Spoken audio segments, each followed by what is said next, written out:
Hi అండి. మరి biryani process చూపిస్తానని చెప్పాను కదా! మరి చూద్దామా? పొడి పొడిలాడుతూ తింటుంటే మళ్ళీ మళ్ళీ తినాలనిపించే విధంగా టేస్టీగా ఉందండి. సరే ప్రాసెస్‌లోకి వెళ్దాం రండి. తగినంత ఆయిల్‌లో చూడండి అల్లం వెల్లుల్లి పేస్ట్ వేయాలి. ఫస్ట్ బిర్యానీ మసాలా వేగిన తర్వాత ఆనియన్స్ వేగిన తర్వాత అల్లం వెల్లుల్లి పేస్ట్ వేసి వేయించాలి. పక్కన చికెన్ కూడా పెడితే ఆ చికెన్‌లో వాటర్ అంతా ఇనిగిపోయిన దాకా ఉంచాలి. కొంచెం పసుపు, కొంచెం సాల్ట్ బిర్యానీలో వేసేయాలండి. ఇంకా సిమ్‌లోనే పెట్టి వేయిస్తూ ఉండాలి. దోరగా వేగిపోతూ ఉంటాయి. ఇక్కడ నేను 3 టమోటోస్ సన్నగా కట్ చేశానండి. ఈ కట్ చేసిన టమోటోస్ కూడా ఈ మసాలా వేగిన తర్వాత వేసి చక్కగా వేయించుకోవాలి. సిమ్‌లోనే ఉంచి ప్రాసెస్ అంతా చేయాలండి. లేదంటే మసాలా మాడిపోతుంది. పక్కన చికెన్ చూడండి చక్కగా వాటర్ అంతా ఇనిగిపోయాయి. ఆయిల్ రిలీజ్ అయిపోయింది. అయితే ఈ రకంగా వేగిపోయినట్టు చికెన్ ఇంకా బాగుంటుంది. ఇంకా చూడండి బిర్యానీలో కొత్తిమీర అలాగనే పుదీనా వేసి వేయించాలి. ఇంకా పక్కనున్న చికెన్లో మనం తగినంత కారము, తగినంత సాల్ట్ వేసి చక్కగా ఉప్పు, కారం పట్టేటట్టు కలుపుకోవాలి. చక్కగా ఇదంతా కూడా మీడియం ఫ్లేమ్‌లో పెట్టుకోవాలి. కొత్తిమీర, కరివేపాకు, పుదీనా కూడా వేసి కలబెట్టుకోవాలి. అయితే ఒక 2 ఆనియన్స్ సన్నగా కట్ చేసి వేసాను. మూత పెట్టుకోండి ఇలానే ఒక 5 మినిట్స్ వదిలేయండి. చక్కగా మగ్గిపోతాయి వేడికి. చాలా టేస్టీగా ఉంటుంది. ఇంకా బిర్యానీకి వద్దాం రండి. కొంచెం ఒక క్యారెట్ తురుము వేసానండి. వేగిన తర్వాత తగినంత సాల్ట్ అలాగనే చూడండి ఇక్కడ తగినంత కారం వేసాను.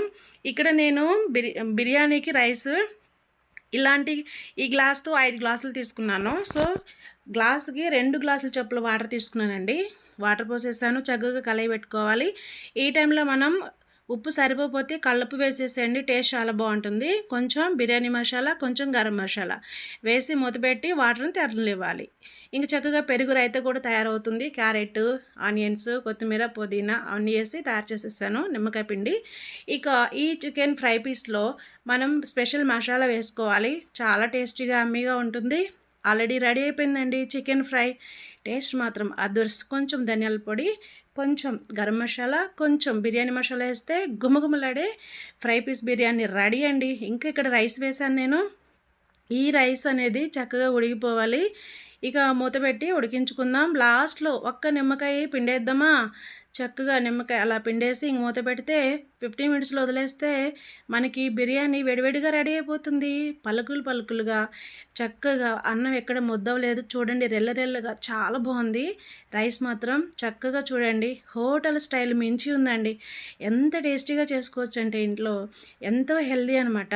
మన ఇంట్లో బిర్యానీ చూడండి ఎంత తిన్నా ఏమీ కాదు. కొంచెం బయట తిన్నామంటే ఆ రోజంతా ఏదో వాటర్ ఎక్కువ దాహం వేస్తూ ఉంటుంటాయి. అయితే చూడండి చాలా బాగుంటుంది. రైతా లాస్ట్‌లో పెరుగన్నం అబ్బా! టేస్ట్ మాత్రం అదర్స్. వీడియో నచ్చితే లైక్ చేయండి ఫ్రెండ్స్. సబ్స్క్రైబ్ చేయండి. మన ఛానల్‌ని ఫాలో అవ్వండి. రేపు మళ్ళీ ఒక వీడియో